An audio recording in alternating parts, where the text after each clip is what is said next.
સુરતમાં જહાંગીરપુરા વિસ્તારમાં આવેલ મહાવીર સંસ્કારધામ ખાતે પુસ્તક વિમોચન સમારોહનું આયોજન કરવામાં આવ્યું હતું। ભવિષ્ય માલિકા પુરાણ ભાગ 2 પુસ્તક વિમોચન સમારોહ યોજાયો હતો। ભવિષ્ય માલિકા પુરાણ 600 વર્ષ જૂનું પવિત્ર ગ્રંથ જે કળિયુગનો અંત અને અનંત યુગના આરંભ અને માનવજાતના ભવિષ્ય પડકારો વિશે અલૌકિક દર્શન આપે છે। ત્યારે ભવિષ્ય માલિકા પુરાણ ભાગ 2 ગુજરાતી ભાષામાં રૂપાંતર કરવામાં આવ્યું છે। જગન્નાથ સંસ્કૃતિના વિશારદ વિદ્વાન પરમ પૂજ્ય પંડિત ડોક્ટર કાશીનાથ મિશ્રાજી દ્વારા આ પુસ્તકનું લેખન કરવામાં આવ્યું છે। વિશ્વ સનાતન ધર્મ સેવા ટ્રસ્ટ દ્વારા શ્રીમદ ભાગવત કથાનું આયોજન કરવામાં આવ્યું છે। તારીખ 13 ઓગસ્ટથી તારીખ 19 ઓગસ્ટ સુધી આયોજન કરવામાં આવ્યું છે, જેમાં પુસ્તક વિમોચન પણ કરવામાં આવ્યું। સનાતન ધર્મનો પ્રચાર થાય અને આજની યુવા પેઢી ધર્મ તરફ વળે તે હેતુથી માધવ પરિવાર દ્વારા આયોજન કરવામાં આવ્યું હતું। આજે નટુભાઈ બાટુ, જયશ્રીબેન ભાટુ, મહેરામણભાઈ ઘીવાડા અને મનુભાઈ મકવાણા સહિત સંતોના હસ્તે પુસ્તકનું વિમોચન કરાયું હતું।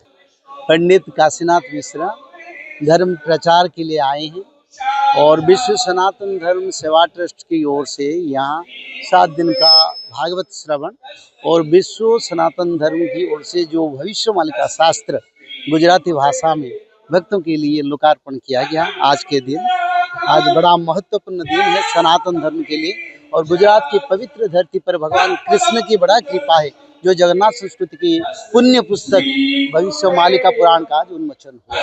बड़ा आनंद है और मेरा विचारधारा ये गुजरात की सारे जनसाधारण को सनातन धर्म की और एक स्वतंत्र मर्यादा के साथ आगे बढ़े। जय जय।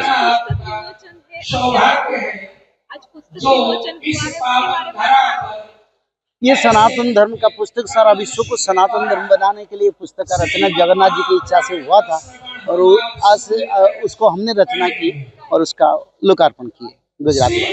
મારું નામ નિર્મળા પટેલ અને હું માધવ પરિવારમાં 1921 થી જોડાયેલી છું અને માધવ પરિવાર એ પિતાજીના વિડીયો જોઈને હું જોઈન થઈ છું।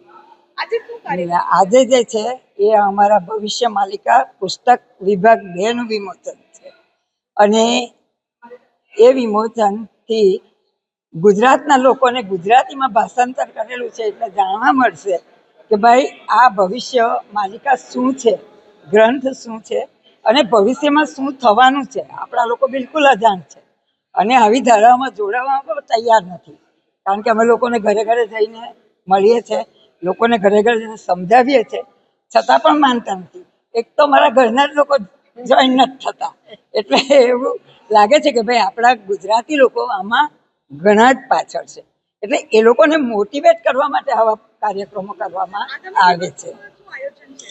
આગળના દિવસોમાં અમે લોકો ઘરે ઘરે ફરીને પણ આ અમારા જે માધવ પરિવારનું જે એ છે એનો પ્રચાર કરીશું અને લોકોને મોટિવેટ કરીશું કે ભાઈ આમાં જોઈન થાવ, તમારા પોતાના ભવિષ્ય માટે છે।